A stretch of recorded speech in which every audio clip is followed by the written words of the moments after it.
जय हिंद साथियों, आप सभी का स्वागत करता हूं आप सभी के अपने चैनल टारगेट सिलेक्शन में। साथियों, यूपी होमगार्ड भर्ती 2026 की परीक्षा तिथि साथियों ऑफिशियली घोषित कर दी गई है। 25 अप्रैल 2026 से साथियों आपकी परीक्षाएं आरंभ है। तो मैं कहूंगा क्या ये बहुत अधिक समय है? बहुत अधिक समय साथियों नहीं है, सिर्फ और सिर्फ उतना समय है जितने समय में आप पढ़ाई करके सिलेक्शन ले सकते हैं, ना उससे अधिक साथियों ना उससे कम। तो मैं कहूंगा ये जो दिन बचे हैं, ये जो महीने आपके पास है, ये गोल्डन चांसेस साथियों आपके लिए, आपकी जिंदगी को बदलने के लिए। तो अगर आप अपनी आगामी पूरी लगभग मैं कहूंगा साथियों 30 से 35 साल अगर आप अपने अच्छे करना चाहते हैं तो ये समझ लीजिए इस वैकेंसी में साथियों आप आ जाइए, एक रोजगार ले लीजिए और अपनी जिंदगी को सेटल कर लीजिए। वरना आने वाले समय में अगर आपकी एक अच्छी जॉब नहीं लगी तो साथियों बहुत मुश्किलों का आपको सामना करना पड़ेगा। और मैं कहूंगा इसमें सिलेक्शन लेना साथियों आसान है, इसलिए मैं आपसे बार बार कह रहा हूं एक सीट अपनी पक्की कर लीजिए। और 40,000 वैकेंसी है, 40,000 में एक सीट आपकी पक्की करवा दूंगा साथियों टारगेट सिलेक्शन चैनल के माध्यम से। जितना आपको कंटेंट अब दिया जाएगा ये आपके लिए सर्वोपरि है, तो आप इस कंटेंट को, इन क्वेश्चंस को अच्छे तरीके से देखिए। मेरा जो टारगेट है साथियों 100 में से 90 क्वेश्चंस का है, ठीक है ना। चलिए तो साथियों आज की इस वीडियो में हम लोग 100 क्वेश्चंस देखेंगे जैसे आपके एग्जाम में क्वेश्चंस आएंगे।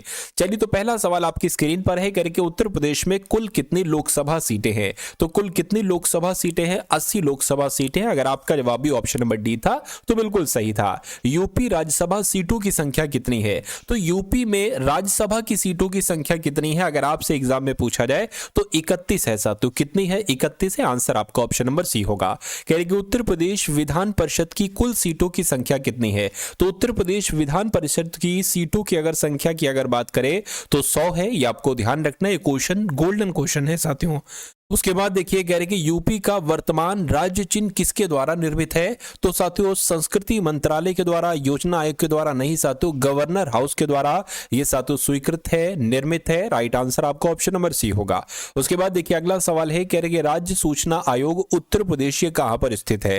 यानी कि उत्तर प्रदेश में कहां पर है राज्य सूचना आयोग? आगरा में है, लखनऊ में है, अलीगढ़ में है, प्रयागराज में? तो आपको ये ध्यान रखना है कि राज्य सूचना आयोग लखनऊ में स्थित है। उसके बाद देखिए यूपी का सबसे बड़ा पुलिस जोन कौन सा है? वाराणसी पुलिस जोन या मेरठ पुलिस जोन? मैं कहूंगा मेरठ पुलिस जोन ये यूपी का सबसे बड़ा पुलिस जोन है। आंसर आपका बी होगा।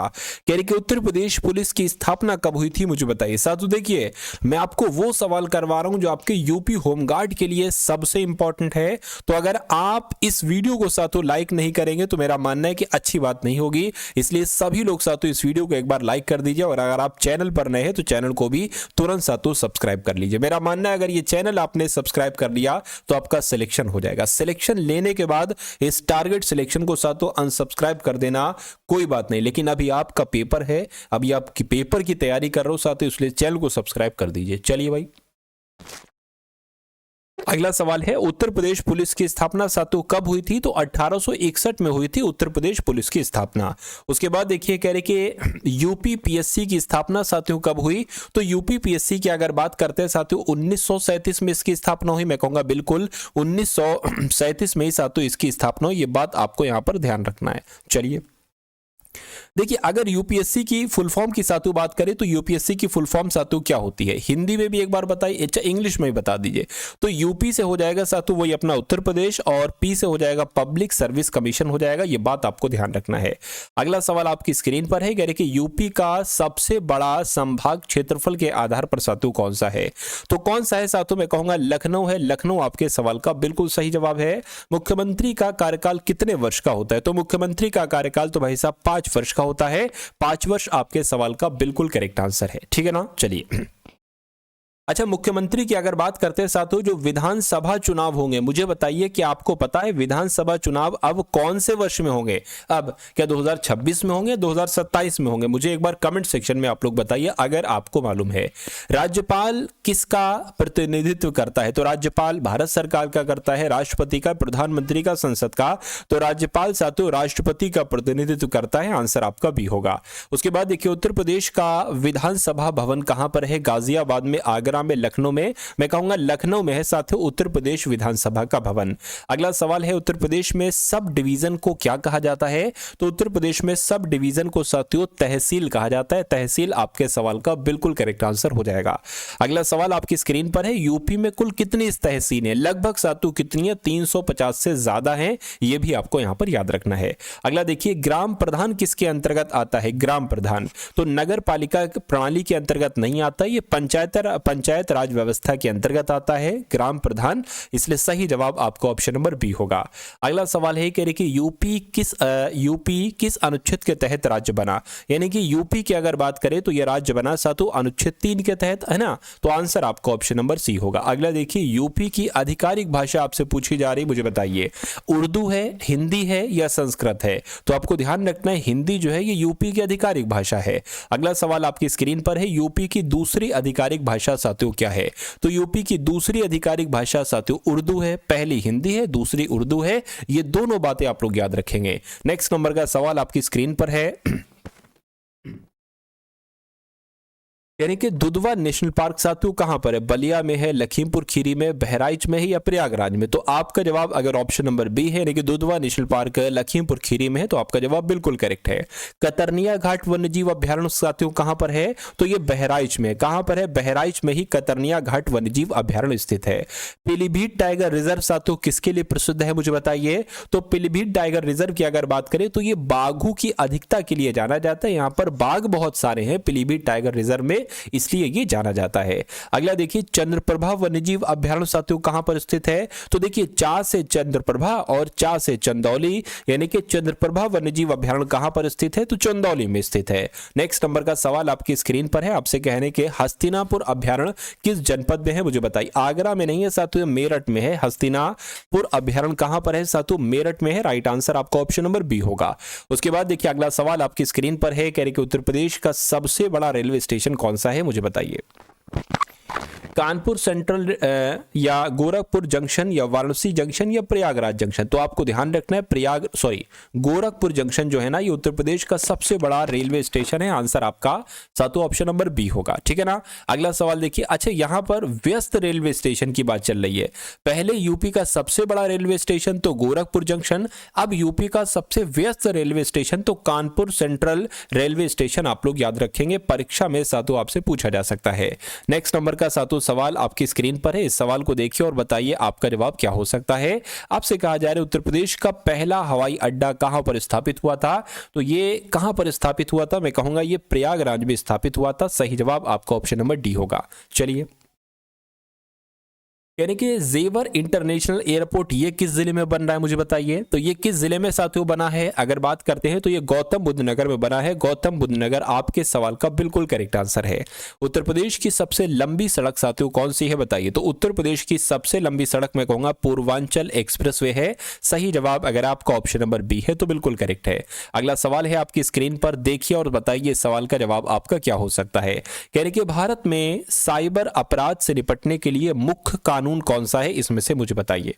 क्या भारतीय न्याय संहिता है या सूचना प्रौद्योगिकी अधिनियम 2000 है? देखिए, साइबर अपराध से निपटने के लिए सूचना प्रौद्योगिकी अधिनियम 2000 है। आंसर आपका जो जाएगा वो ऑप्शन नंबर बी के साथ जाएगा।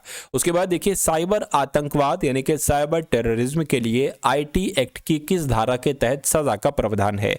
तो मैं कहूंगा धारा 66F के तहत साथियों सजा का प्रावधान है। राइट आंसर आपका ऑप्शन नंबर डी होगा। उसके बाद देखिए, जूस जैकिंग साइबर हमला किस माध्यम से होता है? तो पता साथियों ये पब्लिक वाईफाई के माध्यम से, पब्लिक यूएसबी चार्जिंग पोर्ट के माध्यम से। मैं कहूंगा बिल्कुल इस सवाल का जवाब आपका जो जाएगा वो ऑप्शन नंबर बी के साथ जाएगा। विश्व मानव अधिकार दिवस साथियों यानी कि ह्यूमन राइट्स डे ये कब मनाया जाता है? हर साल ये मनाया जाता है 1 दिसंबर, 5 जून, 10 दिसंबर। आपको ध्यान रखना है 10 दिसंबर को साथियों विश्व मानव अधिकार दिवस मनाया जाता है। उसके बाद देखिए अगला सवाल, साइबर अपराध में फिशिंग का क्या अर्थ होता है? साइबर अपराध में फिशिंग का अर्थ क्या? कंप्यूटर वायरस बनाना होता है, धोखे से निजी जानकारी प्राप्त करना होता है। बिल्कुल सही साथियों, धोखे से निजी जानकारी को प्राप्त करना ही कहलाया जाता है साथियों फिशिंग। ये साइबर अपराध में होता है, ये आपको साथियों मालूम होना चाहिए। अगला सवाल आपकी स्क्रीन पर है, करके संचार साथी पोर्टल का मुख्य उद्देश्य क्या होता है?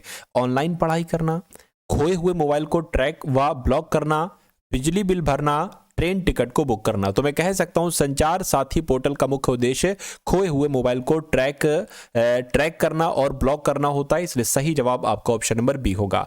अंतर्राष्ट्रीय योग दिवस साथियों कब मनाया जाता है? मैं कह सकता हूं अंतर्राष्ट्रीय योग दिवस साथियों 21 जून को मनाया जाता है। कब मनाया जाता है? 21 जून को अंतर्राष्ट्रीय योग दिवस मनाया जाता है, आपको साथियों ध्यान रखना है। उसके बाद देखिए अगला सवाल कह रहे हैं साथियों रैनसमवेयर का अर्थ क्या होता है? एंटीवायरस सॉफ्टवेयर या डेटा लॉक कर फिरौती मांगना या कंप्यूटर तेज करना या फ्री सॉफ्टवेयर। आपको ध्यान रखना है रैनसमवेयर का मतलब होता है डेटा लॉक करके फिरौती मांगना। आंसर आपका ऑप्शन नंबर बी होगा। ये सारे सवाल आपको एग्जाम में देखने को मिलेंगे, इसलिए आप इन क्वेश्चंस को सीरियसली लीजिए और बहुत अच्छे तरीके से लीजिए, क्योंकि आपके एग्जाम में इसी टाइप के ही क्वेश्चन साथियों 100 आएंगे पूरे, और 100 में से अगर आप 90 करना चाहते हैं तो ज्वाइन कर लीजिए साथियों टारगेट सिलेक्शन को। और जो मैं कहूं वो, क्योंकि आप साथियों शुरू से जुड़े हैं, अगर आप शुरू से जुड़े हैं और अंत तक आप चलते हैं तो मेरा मानना है कोई आपका बाल बाका नहीं कर सकता। एग्जाम हॉल में साथियों कोई आपको हरा नहीं सकता, आपको जीत मिलेगी, इतना मैं साथियों दावे के साथ कह सकता हूं। लेकिन आपको बहुत ईमानदारी के साथ साथियों पढ़ाई करते जाना है। अगला देखिए यूनाइटेड नेशन यानी कि संयुक्त राष्ट्र दिवस साथियों कब मनाया जाता है? आपसे पूछा जा रहा है, तो ये तो 24 अक्टूबर को साथियों मनाया जाता है। अगला सवाल आपकी स्क्रीन पर है, कहा जा रहा है कि आईटी एक्ट 2000 में बड़ा संशोधन किस वर्ष हुआ था? 2005 में, 2009 में, 2012 में, 2008 में हुआ था साथियों संशोधन। 2000 आईटी एक्ट 2000 में बड़ा संशोधन सन 2000 में हुआ था, 2008 में हुआ था। उसके बाद देखिए इंटरनेट पर किसी को बार बार परेशान करना या डराने को, इसको साथियों क्या कहा जाता है? साइबर स्टॉकिंग कहते हैं, स्पैमिंग कहते हैं, फिशिंग कहते हैं, हैकिंग कहते हैं। फिशिंग तो मैंने अभी आपको बताया था किसे कहते हैं। साइबर स्टॉकिंग भी आप लोग याद रखेंगे, साइबर स्टॉकिंग कहा जाता है इसको, इंटरनेट पर अगर कोई किसी को परेशान कर रहा है बार बार या उसको डरा रहा है। उसके बाद देखिए विश्व पर्यावरण दिवस साथियों कब मनाया जाता है? तो मैं कहूंगा ये 5 जून को मनाया जाता है, विश्व पर्यावरण दिवस। कंप्यूटर में फायरवॉल का उपयोग किस लिए किया जाता है बताइए? तो कंप्यूटर में फायरवॉल का इस्तेमाल साथियों सुरक्षा के लिए किया जाता है, डेटा ट्रांसमिशन के लिए किया जाता है, प्रमाणीकरण के लिए किया जाता है या कॉपी करने के लिए किया जाता है। तो साथियों सेफ्टी के लिए, सुरक्षा के लिए फायरवॉल का उपयोग किया जाता है। उसके बाद देखिए भारत का साइबर स्वच्छता केंद्र किससे संबंधित है?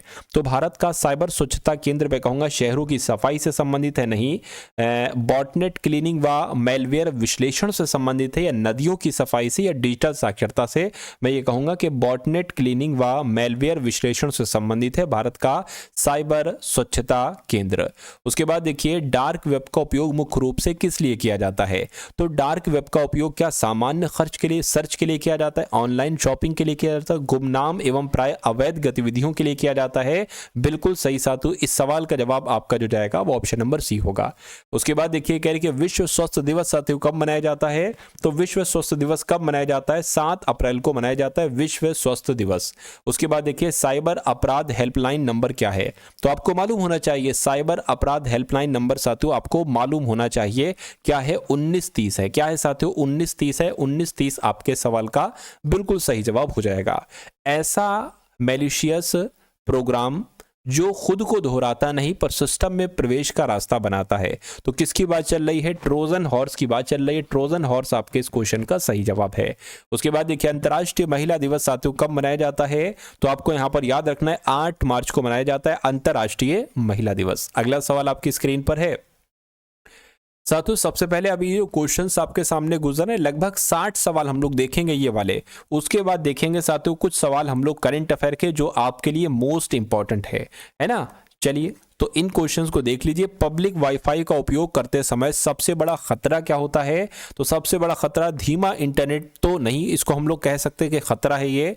डेटा चोरी हो जाना, बैटरी खत्म हो जाना, ये भी कोई बड़ा खतरा नहीं। डिवाइस गर्म हो जाना, इसमें भी कोई दिक्कत नहीं अगर हो जाए। डेटा चोरी होना ये सबसे बड़ा खतरा है पब्लिक वाईफाई का उपयोग करते समय। उसके बाद देखिए दिसंबर 2025 में परमवीर दीर्घा का उद्घाटन राष्ट्रपति भवन में किसने किया था? तो साथियों किसने किया था? राष्ट्रपति द्रौपदी मुर्मू जी ने किया था? मैं कहूंगा बिल्कुल सही जवाब आपका जो जाएगा वो ऑप्शन नंबर बी के साथ जाएगा। उसके बाद देखिए अगला सवाल कह रहे कि अंतर्राष्ट्रीय सूरज कुंड मेला 2025 के लिए थीम स्टेट कौन सा राज्य है? तो पता साथियों कौन सा राज्य है? मैं कहूंगा मध्य प्रदेश है। मध्य प्रदेश आपके इस क्वेश्चन का बिल्कुल सही जवाब है। अगला देखिए उत्तर प्रदेश के किस शहर में नौसेना शौर्य संग्रहालय बनाया जा रहा है? तो कहां पर बनाया जा रहा है? उत्तर प्रदेश की राजधानी लखनऊ में बनाया जा रहा है नौसेना शौर्य संग्रहालय। अगला सवाल आपकी स्क्रीन पर, शूटिंग वर्ल्ड चैंपियनशिप 2025 में भारत पदक तालिका में किस स्थान पर रहा है? पहले स्थान पर, दूसरे स्थान पर, तीसरे स्थान पर या चौथे स्थान पर? तो आपको ये ध्यान रखना है कि शूटिंग वर्ल्ड चैंपियनशिप 2025 में भारत पदक तालिका में तीसरे नंबर पर रहा है। उत्तर प्रदेश के किस जिले का नाम बदलकर कबीरधाम करने की घोषणा कर दी गई है? तो ये बहुत इंपॉर्टेंट क्वेश्चन है साथियों। एक शहर है मुस्तफाबाद इसका नाम है, और इसका नाम साथियों कबीरधाम करने की घोषणा की जा चुकी है। उसके बाद देखिए भारत सरकार ने हाल फिलहाल में किस बैंक में 3% हिस्सेदारी बेचने की घोषणा की है? तो किसकी बात चल रही है साथियों? इंडियन ओवरसीज बैंक की बात चल रही है। ये आपके इस क्वेश्चन का बिल्कुल सही जवाब हो जाएगा। अगला देखिए अयोध्या दीपोत्सव 2025 में कितने दिए जलाकर नया विश्व रिकॉर्ड बनाया गया है? तो अगर बात करते हैं साथियों यहां पर अगर बात करें तो 25 लाख जो होगा वो आपके इस क्वेश्चन का बिल्कुल सही और सटीक जवाब साथियों हो जाएगा। ठीक है ना। चलिए अगला सवाल आपकी स्क्रीन पर है, कह रहे कि वन स्टेट वन आरआरबी सिद्धांत किस मंत्रालय द्वारा लागू किया जा रहा है? तो यह साथियों वित्त मंत्रालय द्वारा लागू किया जा रहा है। राइट आंसर आपका ऑप्शन नंबर सी होगा। उसके बाद देखिए अगला सवाल है, कह रही कि वर्तमान समय पर यानी कि दिसंबर 2025 की अगर बात करें तो उत्तर प्रदेश के डीजीपी कौन है? तो वर्तमान समय के डीजीपी कौन है? मैं कहूंगा राजीव कृष्ण। ये नाम आप लोग याद रखेंगे, परीक्षा में आपसे पूछा जाएगा कि उत्तर प्रदेश के डीजीपी कौन है, तो राजीव कृष्ण जी हैं। अगला सवाल देखिए भारत रूस शिखर सम्मेलन 2025 में आर्थिक सहयोग का रोड मैप कब तक के लिए अपनाया गया? तो साथियों ये 2030 तक के लिए अपनाया गया है। सही जवाब आपका जो जाएगा वो ऑप्शन नंबर सी के साथ जाएगा। उसके बाद साथियों अगर बात करें अब आपके सामने यहाँ पर करंट अफेयर के एक बेस्ट क्वेश्चन की सीरीज साथियों यहाँ पर चलेगी, है ना। लगभग आपने साथियों लगभग 60 क्वेश्चंस देख लिए जीके जीएस यूपी जीके के और साथियों यूपी होमगार्ड से संबंधित कुछ करंट अफेयर के। अब मैं आपके लिए कुछ और इंपॉर्टेंट क्वेश्चंस लेकर आया हूँ करंट अफेयर के, तो इन सवालों को भी साथियों आप लोग जरूर देखिए। कहने की जारी आईसीसी टेस्ट ऑलराउंडर रैंकिंग में कौन शीर्ष पर रहा है? तो इनका नाम साथियों रविंद्र जडेजा है और यही आईसीसी टेस्ट ऑलराउंडर रैंकिंग में शीर्ष पर रहे, टॉप पर रहे, आपको ध्यान रखना है।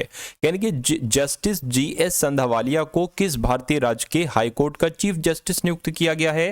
तो आपको यहां पर ये ध्यान रखना है, अगर आपसे पूछा जाए कि हिमाचल प्रदेश हाईकोर्ट के चीफ जस्टिस कौन बने हैं, तो जीएस संधावालिया बने हैं। उसके बाद देखिए अगला सवाल तो आपकी स्क्रीन पर है, करके सुशासन दिवस कब मनाया जाता है? तो सुशासन दिवस कब मनाया जाता है? मैं कहूंगा 25 दिसंबर को साथियों सुशासन दिवस मनाया जाता है। राइट आंसर आपका भी होगा। अगला देखिए किसके द्वारा स्पैड एक्स मिशन लॉन्च किया गया था? आपको मालूम होना चाहिए साथियों कि इसरो के द्वारा, है ना, स्पैड एक्स मिशन लॉन्च किया गया था। इसरो की फुल फॉर्म क्या होती है एक बार कमेंट में आप लोग मुझे बताइए, जिससे आपका भी रिवीजन हो जाएगा। मैं सवाल आपसे इसलिए पूछता हूं कि आपने जो पहले पढ़ चीजें रखी हैं उनका रिवीजन साथियों होता रहे, और ये एक अच्छी बात है कि पुराने चीजें भी आप ना भूलें और नई चीजें भी आप पढ़ते रहे। इन दोनों को मिलाकर ही साथियों सिलेक्शन होता है।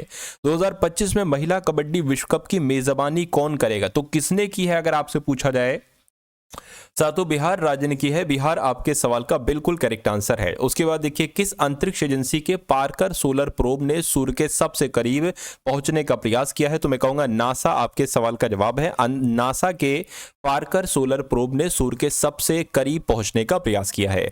उसके बाद देखिए कहा जा रहा है कि किस देश का मालवाहक जहाज विस्फोट के मध्य भूमध्य सागर में डूब गया है?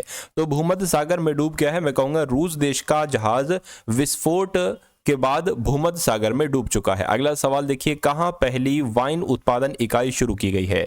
तो कहां पर शुरू की गई है आपको मालूम होना चाहिए। उत्तराखंड में साथियों शुरू की गई है पहली वाइन इकाई। सही जवाब आपका साथियों जो जाएगा वो ऑप्शन नंबर सी के साथ जाएगा।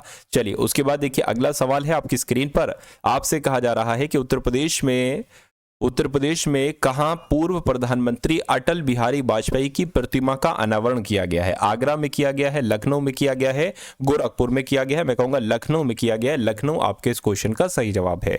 उसके बाद देखिए कौन भारत का पहला शून्य अपशिष्ट हवाई अड्डा बना है? तो कौन सा बना है? मैं कहूंगा इंदौर के, अगर हवाई अड्डे की बात करें तो इंदौर हवाई अड्डा ही भारत का पहला शून्य अपशिष्ट हवाई अड्डा बना है। अगला सवाल है, कह रहे कि भारत को हरित अवसंरचना परियोजना के लिए एडीबी यानी कि एशियन डेवलपमेंट बैंक से कितने मिलियन डॉलर का ऋण मिला है? अगर आपसे पूछा जाए तो 500 मिलियन डॉलर का ऋण मिला है। हरित अवसंरचना परियोजना को किसने दिया है? एशियन डेवलपमेंट बैंक ने दिया है। उसके बाद देखिए, प्रधानमंत्री मोदी ने कहा केन बेतवा नदी लिंक परियोजना की आधारशिला रखी है? तो पता सा तो ये मध्य प्रदेश में रखी गई है। मध्य प्रदेश आपके इस क्वेश्चन का बिल्कुल करेक्ट आंसर होगा। उसके बाद देखिए, कहा जा रहा है कि आइसाकेवलु इके को किस देश का प्रधानमंत्री चुना गया है? तो मैं कह सकता हूं साथियों, इनको टोंगा देश का, कहां का? टोंगा देश का प्रधानमंत्री चुना गया है आइसाकेवलु इके को। देखिए, जो भी आपके जैसे कि हाल फिलहाल में जिन देशों के राष्ट्रपति बने हैं या जिन देशों के प्रधानमंत्री बने हैं, तो वो सवाल साथों आते हैं। जैसे कि ये सवाल पूछा ये भी जा सकता है कि टोंगा देश के प्रधानमंत्री कौन बने हैं। अरे भाई 19-20 का फर्क होगा, बस सवाल आपसे यही होगा, बस थोड़ा सा चेंज कर देंगे, है ना। तो ऑप्शन में जो होगा कई सारे प्रधानमंत्रियों का नाम होगा, जिसमें आइसाकेवलु इके का भी नाम होगा, और पूछा जाएगा कि टोंगा देश का प्रधानमंत्री किसे चुना गया, तो आइसाकेवलु इके आप लोग याद रखेंगे। अगला सवाल है करके, भोपाल में सीनियर राष्ट्रीय शूटिंग चैंपियनशिप में शाहू तुषार माने ने कौन सा पदक जीता है? तो पता तो इन्होंने स्वर्ण पदक जीता है। स्वर्ण पदक आपके सवाल का बिल्कुल सही जवाब है। अगला देखिए, किस देश की कंपनी शेन ने 4 साल बाद भारतीय बाजार में वापसी की है? तो मैं कहूंगा साथियों, चीन आपके इस क्वेश्चन का सही जवाब है। चीन देश की कंपनी ने शेन में 4 साल बाद भारतीय बाजार में वापसी की है। किस आईआईटी ने नेक्स्ट जेन एमोल्ड डिस्प्ले के लिए अनुसंधान केंद्र शुरू किया है? तो किसने साथियों शुरू किया है? मैं कहूंगा आईआईटी मद्रास ने शुरू किया है। बिल्कुल सही जवाब आपको ऑप्शन नंबर सी होगा। अगला देखिए, जारी आईसीसी टेस्ट बॉलर्स रैंकिंग में कौन शीर्ष पर रहा है? तो पता साथियों कौन शीर्ष पर रहा है? इनका नाम जसप्रीत बुमराह है, और यही आईसीसी टेस्ट बॉलर्स रैंकिंग में शीर्ष पर रहे हैं। अगला सवाल है कि एनएचआरसी, क्या एनएचआरसी के नए अध्यक्ष आपसे पूछे जा रहे हैं साथियों, कौन बने हैं? ये आप लोग मुझे बता दीजिए। चलिए, तो यहां पर अगर बात करें, प्रतीक चौधरी बने हैं साथियों, या रामा सुब्रमण्यम बने हैं, ठीक है ना, या उसके अलावा साथियों रविंद्र कुमेरन बने? क्या आपका जवाब हो सकता है? सबसे पहले आपको मालूम होना चाहिए एनएचआरसी की फुल फॉर्म क्या होती है। नेशनल ह्यूमन राइट कमीशन होती है। पहला पॉइंट ये भी आपसे पूछा जा सकता है। तो एनएचआरसी के अध्यक्ष कौन बने साथियों? रामा सुब्रमण्यम बने हैं। रामा सुब्रमण्यम आपके सवाल का बिल्कुल सही जवाब है। उसके बाद देखिए, राष्ट्रीय उपभोक्ता दिवस कब मनाया जाता है? ये भी सवाल पूछा जाता है, तो बताइए इसका जवाब क्या होगा। देखिए 22 दिसंबर है ना, 22 दिसंबर तो नहीं, 24 दिसंबर या 23 दिसंबर, 24 दिसंबर को ही राष्ट्रीय उपभोक्ता दिवस मनाया जाता है। यह परीक्षा में आपसे पूछा जाएगा, इसलिए आप लोग ध्यान रखेंगे। कौन बहरीन अंतर्राष्ट्रीय वाणिज्यिक न्यायालय के सदस्य नियुक्त किए गए हैं? तो कौन किए गए हैं साथियों? इनका नाम है संजय कौल, और संजय कौल ही बहरीन अंतर्राष्ट्रीय वाणिज्यिक न्यायालय के सदस्य नियुक्त किए गए हैं। अगला देखिए, नेटवर्क रेडीनेस इंडेक्स में कौन सा देश शीर्ष पर रहा है? नेटवर्क रेडीनेस के मामले में साथियों कौन सा देश? मैं कहूंगा अमेरिका देश जो है ना, वो शीर्ष पर रहा है। अमेरिका इस सवाल का आपका जो होगा वो बिल्कुल सही जवाब हो जाएगा। चलिए, अब उसके बाद देख लीजिए, अगले नंबर का सवाल है आपकी स्क्रीन पर, कह के किस देश ने भारत और चीन के नागरिकों के लिए वीजा छूट को 2026 तक बढ़ा दिया है? तो ये बात चल रही है साथियों आपके कौन से देश की? थाईलैंड देश की, सिंगापुर नहीं साथियों, मलेशिया देश की बात चल रही है। यानी कि मलेशिया देश ने भारत और चीन के नागरिकों के लिए वीजा छूट को 2026 तक बढ़ा दिया है। अगला सवाल आपकी स्क्रीन पर है, आपसे पूछा जा रहा है कि किस देश के टेनिस स्टार डेनियल सेवलेव पर डोपिंग के कारण 2 साल का प्रतिबंध लगाया गया है? तो अगर बात करते हैं साथियों क्या आपका जवाब होगा? मैं कहूंगा रूस आपके सवाल का बिल्कुल सही जवाब है। अगला सवाल है कि जैसलमेर के पत्थरों से बना देश का पहला डिजिटल म्यूजियम कहां पर खुला है? तो पता साथियों कहां पर खुला है? मैं कहूंगा महाराष्ट्र राज्य में खुला है। महाराष्ट्र आपके इस क्वेश्चन का बिल्कुल करेक्ट आंसर है। जनरल वीके सिंह को किस राज्य का गवर्नर नियुक्त कर दिया गया साथियों? ओडिशा का, मिजोरम का? मैं कहूंगा मिजोरम का नियुक्त किया है। यानी कि जनरल वीके सिंह मिजोरम राज्य के गवर्नर नियुक्त किए जा चुके हैं। उसके बाद देखिए, किस बैंक ने गुजरात गिफ्ट सिटी से पहला गोल्ड फॉरवर्ड सौदा किया है? तो किस बैंक के साथ किया है? एचडीएफसी बैंक के साथ किया है। बिल्कुल सही जवाब एचडीएफसी बैंक आपके इस क्वेश्चन का बिल्कुल करेक्ट आंसर होगा।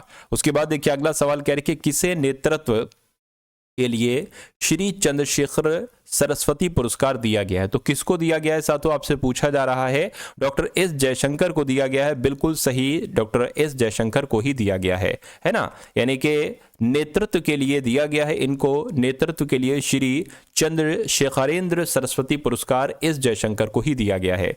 जस्टिस जीएस संधावाल, ये सवाल मैंने आपको अभी कराया था, तो अब आप मुझे बताइए इसका जवाब क्या होगा। मैं आपको नहीं बताऊंगा, क्योंकि यही तो सातु तरीका है कि अगर आपने 5 मिनट पहले वो पढ़ा, वो आपको याद है। अगर वो आपको याद है, वाकई में मैं कहूंगा आपकी मेमोरी बहुत तेज है।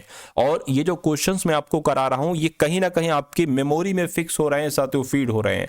बस इन सवालों की जरूरत आपको कब पड़ेगी? एग्जाम हॉल में पड़ेगी, परीक्षा वाले दिन पड़ेगी, ठीक है ना। तो आप जब पिछला बार बार रिवीजन करते रहेंगे, नई चीजें पढ़ते रहेंगे, तो आप सॉलिड हो जाएंगे, आपका दिमाग चीजों से भर जाएगा।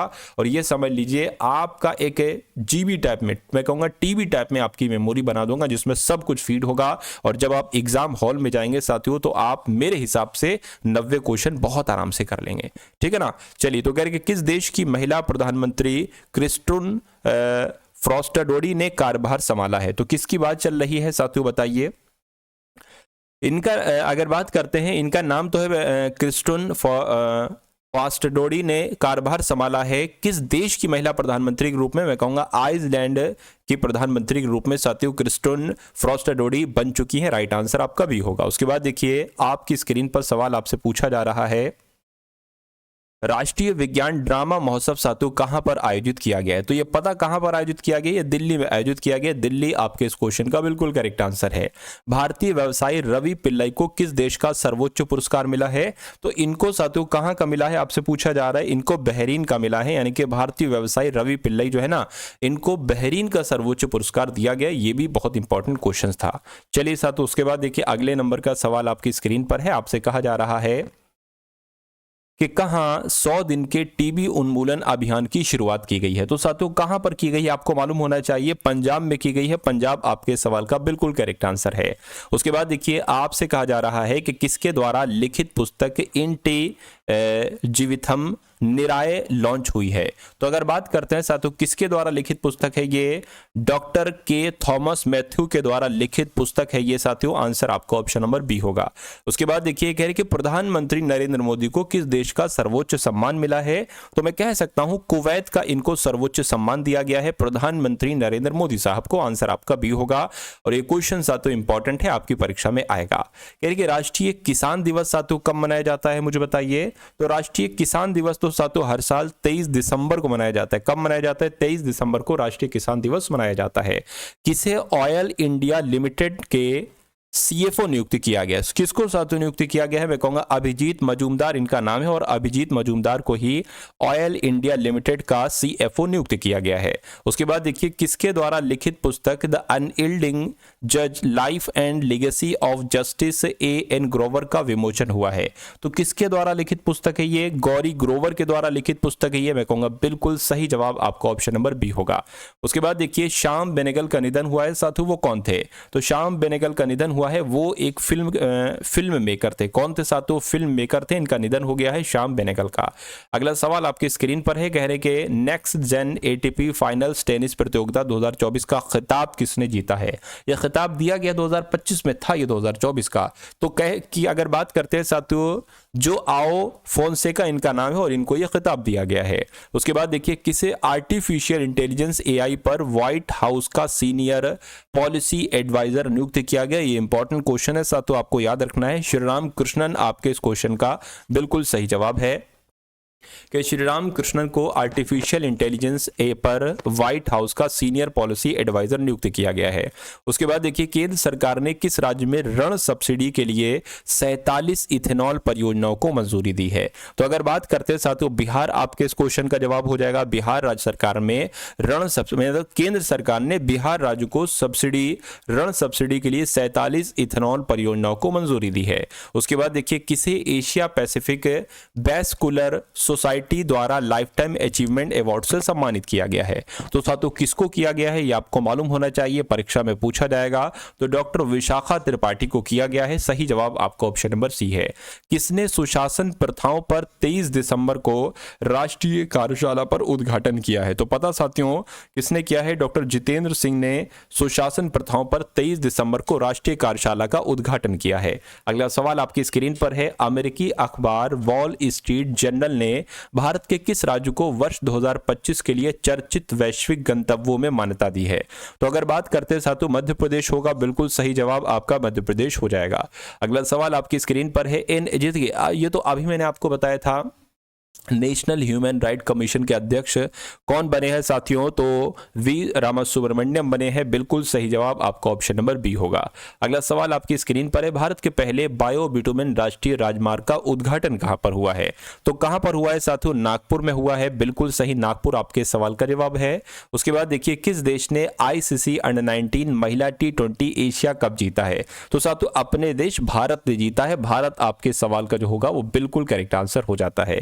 उसके बाद देखिए कह के कहां दलित छात्रों के लिए, क्या दलित छात्रों के लिए डॉक्टर अंबेडकर छात्रवृत्ति शुरू हुई है? असम में शुरू हुई है, केरल में शुरू हुई है, दिल्ली में शुरू हुई है? तो आपको ध्यान रखना है साथियों, ये छात्रवृत्ति दिल्ली में शुरू हुई है। दिल्ली आपके सवाल का बिल्कुल करेक्ट आंसर हो जाता है।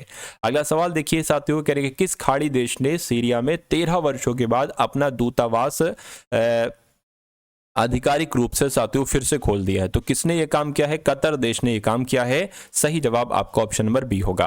कह रहे कि किस राज्य सरकार ने 60 वर्ष से अधिक आयु के नागरिकों के लिए संजीवनी योजना शुरू की है? तो संजीवनी योजना किस राज्य ने शुरू की है, आपसे ये साथियों पूछा जा रहा है। मैं कहूंगा दिल्ली ने ही संजीवनी योजना शुरू की है। राइट आंसर आपका ऑप्शन नंबर सी है, तो बिल्कुल करेक्ट है। तो ये थे साथियों आपके लिए यूपी जीके के, जीके जीएस के और करंट अफेयर के इंपॉर्टेंट क्वेश्चंस। तो ये क्लास आपको कैसी लगी एक बार कमेंट सेक्शन में साथियों जरूर बताइएगा, और अगर क्लास वाकई में पसंद आई हो तो एक लाइक करके जरूर जाइएगा, और चैनल पर अगर नए हैं और चैनल को सब्सक्राइब नहीं किया तो जरूर सब्सक्राइब कर लीजिएगा।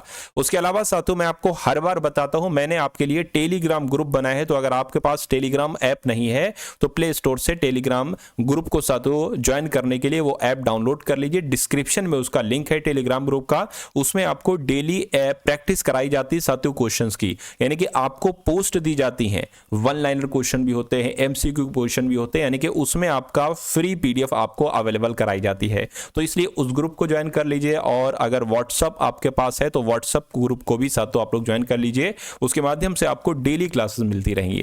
व्हाट्सअप को आपको फॉलो करना है, इसको आपको ज्वाइन करना है, ये दो काम करना है। और अगर देखिए अब परीक्षा तिथि आपकी आ चुकी है, अप्रैल में आपकी परीक्षा है, तो लगभग मान सकते हैं साथियों 3 से 3.5 महीने आपके पास है। क्या ये समय बहुत है? मैं कहूंगा ये समय बहुत अधिक नहीं है। ये समय सिर्फ उतना है जितने में आप पढ़कर सिलेक्शन ले सकते हैं। अगर आप चूके तो ये समझ लीजिएगा जिंदगी की बहुत भारी गलती आप करोगे, और ये गलती साथियों आपको सताती रहेगी जब तक आपका सिलेक्शन नहीं होता दूसरी भर्ती में।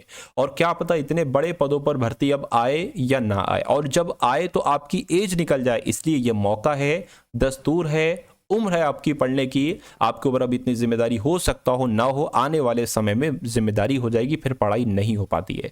इसलिए इस 40,000 पोस्ट में से एक वैकेंसी ले लीजिए। मैं आपके लिए पूरी कोशिश कर रहा हूँ, सारी चीज़ें करवा रहा हूँ, सब कुछ कर रहा हूँ। अगर आप वाकई में साथियों अपने माता पिता के एक बेहतर बेटे हैं तो आप इस जॉब को लेकर रहेंगे और उनका सीना चौड़ा करेंगे, उनका नाम रोशन करेंगे। तो साथियों मैं तो अपनी तरफ से पूरी कोशिश कर रहा हूं। अगर आप नहीं कर रहे हैं तो कोशिशों को चालू कर दीजिए। अगर आपने हमारी पुरानी क्लासेस को नहीं देखा है, क्योंकि मैंने बिल्कुल शून्य से तैयारी स्टार्ट करवाई थी, बिल्कुल बेसिक से, तो उसका लिंक डिस्क्रिप्शन में मिल जाएगा, यूपी होमगार्ड क्लासेस का। उस पर क्लिक करेंगे तो जितनी मैंने क्लासेस करवा चुकी हैं वो सारी आप लोग एक एक करके साथियों देख लीजिएगा। भले डबल स्पीड में देख लीजिएगा, लेकिन देख जरूर लीजिएगा। तो इस वीडियो को अपने मित्रों के साथ साथियों शेयर कर दीजिएगा, जो भी आपके पास ग्रुप्स वगैरह हो उसमें शेयर कर दीजिएगा, और एक प्यारे से कमेंट के माध्यम से बता दीजिए कि क्लास आपको कैसी लगी। तो मिलते हैं हम सभी लोग आने वाली वीडियो में। जय हिंद साथियों।